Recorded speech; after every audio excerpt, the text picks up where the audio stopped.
สวัสดีค่ะพบกับแจ็คนะคะกับช่อง Easy Food by ชยาค่ะ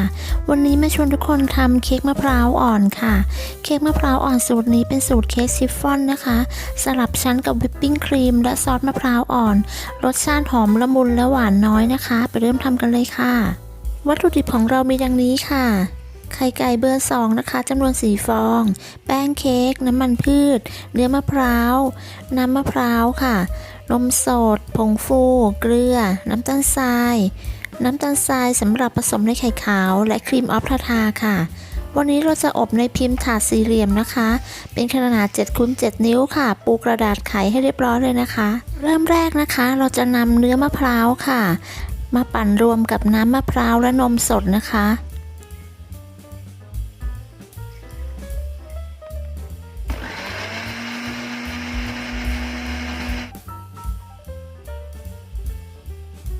พอปั่นน้ำมะพร้าวและเนื้อมะพร้าวเสร็จแล้วนะคะให้เราไปแยกไข่ค่ะ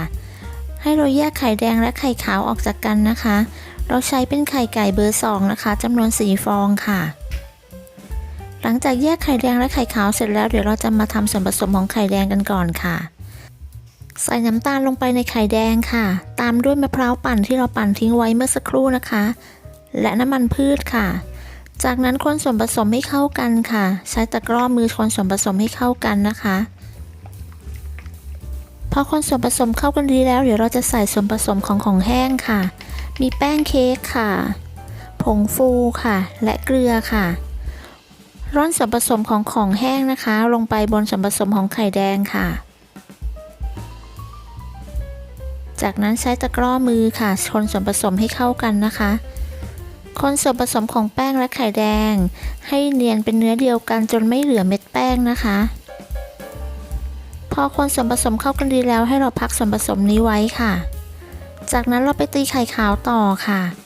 ใช้ไข่ขาวนะคะจากไข่ไก่เบอร์2จำนวน4ฟองค่ะตีด้วยความเร็วปานกลางค่อนไปทางสูงนะคะตีให้ขึ้นฟองหยาบเล็กน้อยจากนั้นใส่ครีมออฟทาทาค่ะจากนั้นตีต่อนะคะและทยอยใส่น้ำตาลทรายค่ะเราจะแบ่งใส่น้ำตาลทรายจำนวน3ครั้งนะคะเราจะตีไข่ขาวให้เป็นสีขาวนวลนะคะมีความวาวนะคะมีลักษณะเป็นสีขาวนวลเป็นริบบอนและตั้งยอดอ่อนค่ะ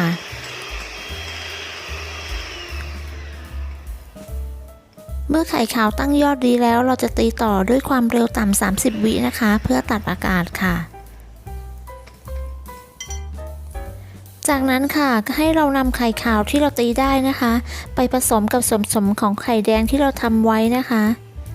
โดยเราจะแบ่งใส่ไข่ขาวทั้งหมด3ครั้งค่ะและค่อยๆใช้ตะกร้อมือนะคะคนตะล่อมส่วนผสมให้เข้ากันค่ะในขั้นตอนนี้ให้เราทำด้วยความเบามือนะคะเค้กจะได้ไม่มีฟองอากาศมากค่ะ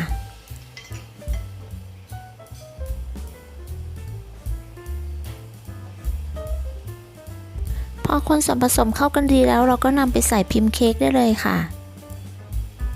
จากนั้นเราจะนำไปเข้าอบนะคะโดยใช้ไฟบนล่างค่ะ160องศา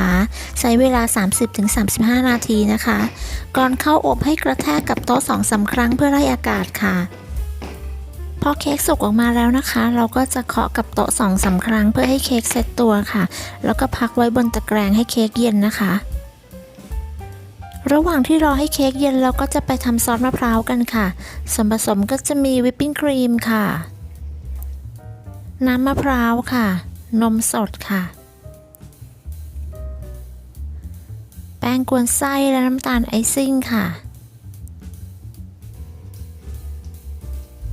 ก่อนจะนำไปตั้งไฟให้เราคนส่วนผสมให้เข้ากันก่อนค่ะคนส่วนผสมให้น้ำตาลไอซิ่งและแป้งกวนไส้ละลายนะคะ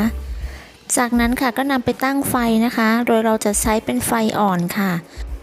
จากนั้นให้เราคนส่วนผสมไปเรื่อยๆนะคะพอซอสเริ่มจะข้นแล้วนะคะก็ให้เราใส่เนื้อมะพร้าวลงไปค่ะจากนั้นก็คนต่อค่ะจนกระทั่งส่วนผสมมีความข้นหนืดนะคะพอส่วนผสมข้นหนืดดีแล้วนะคะ มีลักษณะเป็นริ้วตะกร้อแบบนี้ค่ะก็ให้เราปิดไฟได้เลยค่ะหลังจากนั้นก็พักส่วนผสมของซอสมะพร้าวไว้ให้เย็นค่ะหลังจากที่เราพักเค้กไว้จนเย็นแล้วนะคะเราก็จะนำเค้กออกจากพิมพ์ค่ะใช้มีดแซะข้างๆแบบนี้นะคะ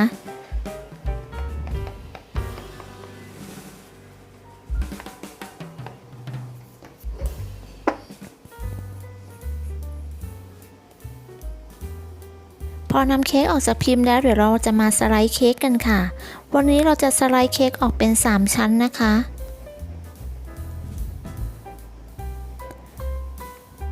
พอสไลด์เค้กเสร็จแล้วเดี๋ยวเราจะไปประกอบเค้กกันนะคะ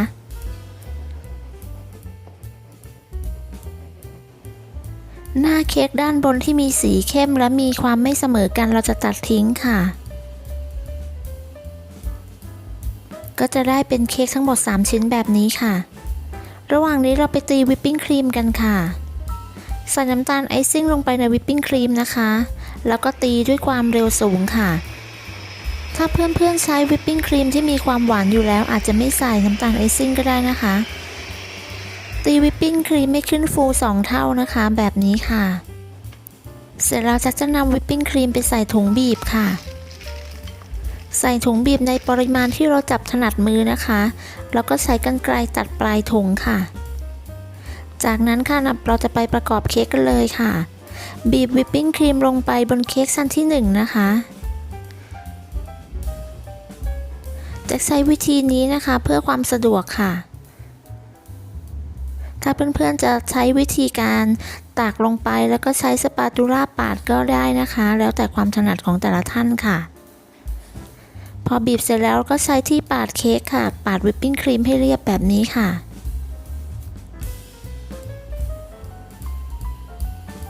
จากนั้นก็จะใส่ซอสมะพร้าวนะคะบนวิปปิ้งครีมค่ะแล้วก็เกลี่ยซอสมะพร้าวให้ทั่วนะคะเสร็จแล้วก็วางเค้กอีกชั้นหนึ่งทับลงไปค่ะแล้วก็ทำเหมือนขั้นตอนเดิมนะคะบีบวิปปิ้งครีมให้ทั่วค่ะแล้วก็ปาดให้เรียบนะคะ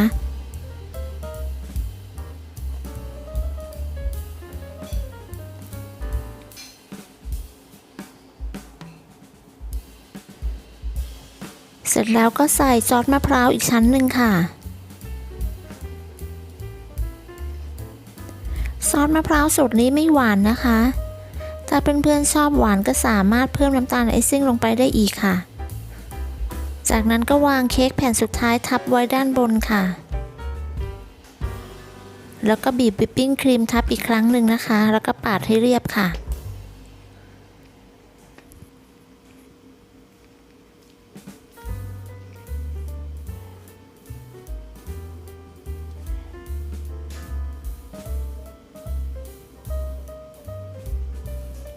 หลังที่เราปาดจนเรียบแล้วนะคะจะนำไปพักไว้ในตู้เย็นอย่างน้อย1ชั่วโมงค่ะแล้วเดี๋ยวเราจะมาตกแต่งกันต่อหลังจากที่พักเค้กไว้ในตู้เย็น1ชั่วโมงแล้วนะคะจะนำออกมาตกแต่งต่อค่ะด้วยการตัดด้านข้างออกนะคะตัดเค้กออกทั้ง4ด้านเลยนะคะส่วนที่ไม่เสมอกันค่ะตัดออกทั้ง4ด้านเลยค่ะเพื่อความสวยงามนะคะจากนั้นค่ะจะใช้หัวบีบ 2D นะคะบีบเป็นลักษณะเป็นวงกลมรอบเค้กแบบนี้ค่ะจากนั้นค่ะจะใส่ซอสมะพร้าวลงไปในตรงกลางนะคะใส่ลงไปแล้วก็เกลี่ยซอสมะพร้าวให้ทั่วค่ะจะวางเนื้อมะพร้าวลงบนซอสมะพร้าวอีกด้วยนะคะวันนี้จะใช้เป็นเนื้อมะพร้าวสดเลยนะคะถ้าเพื่อนๆกลัวว่าจะเสียง่ายก็สามารถนำไปนึ่งก่อนได้ค่ะเสร็จแล้วค่ะจะตกแต่งด้วยเม็ดลูกปัดสีนะคะเพื่อความสวยงามค่ะเดี๋ยวเรามาตัดเนื้อเค้กดูกันนะคะ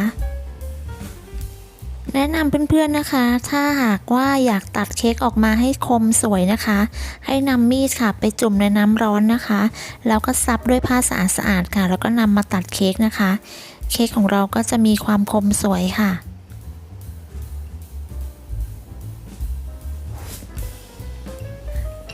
ตัดเค้กออกมาแล้วเดี๋ยวเราไปลองชิมกันเลยนะคะหน้าตาสวยงามน่ารับประทานมากเลยใช่ไหมคะไปเริ่มชิมกันเลยค่ะ เค้กมีความนุ่มนะคะ เวลาตักลงไปได้เนื้อมะพร้าวทุกคำเลยค่ะเค้กนุ่มแล้วก็หอมมะพร้าวมากค่ะสูตรนี้คอนเฟิร์มนะคะว่าหวานน้อยแน่นอนเวลาที่ตักลงไปเนี่ยได้เนื้อมะพร้าวทุกคำนะคะ